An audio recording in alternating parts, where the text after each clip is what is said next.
একবার আমি মরতে বসেছিলাম মিঠুনদার দুষ্টুমির চোটে। জন্মদিনে পুরনো স্মৃতিতে ডুব দেবশ্রীর।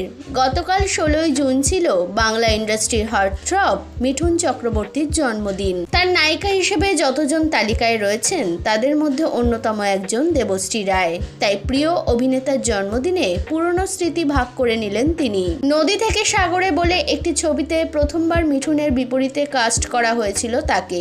সেই ছবির সেটেই প্রথম আলাপ। জাতীয় পুরস্কার প্রাপ্ত অমন একজন সুপুরুষ সুন্দর চেহারার নায়ককে সামনে থেকে দেখে বেশ উত্তেজিত ছিলেন তিনি। ছবিতে তারা দুজন ছাড়াও ছিলেন সন্ধ্যা রায় এবং সৌমিত্র চট্টোপাধ্যায়। এমনকি মিঠুনের প্রথম বাংলা ছবি তারই সঙ্গে। সিনেমায় প্রেমের একটা দৃশ্যে দেবশ্রীকে শাড়ি পরানো হয়েছিল। অভ্যেস না থাকায় শটের মাঝেই হঠাৎ শাড়িটা খুলে যায়। তখন দেবশ্রীর মাকে ডেকে মিঠুন চিৎকার করে বলেছিল, মাসিমা শিগগির এসো, তোমার মেয়েকে দেখো শাড়ি খুলে দাঁড়িয়ে আছে।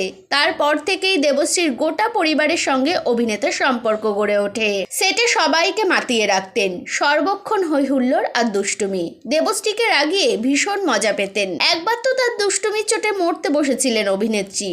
রামোজি ফিল্ম সিটিতে এমএলএ ফাটাকেস্টের ছবি শুটিং হচ্ছে। সেই সময় একটা নকল সাপ দেবশ্রীর গায়ে ছেড়ে দেন। আচমকা সেটা দেখেই তার হৃদস্পন্দন প্রায় বন্ধ হওয়ার জোগাড়। সারা রামোজি ফিল্ম সিটি তার চিৎকার শুনেছিল।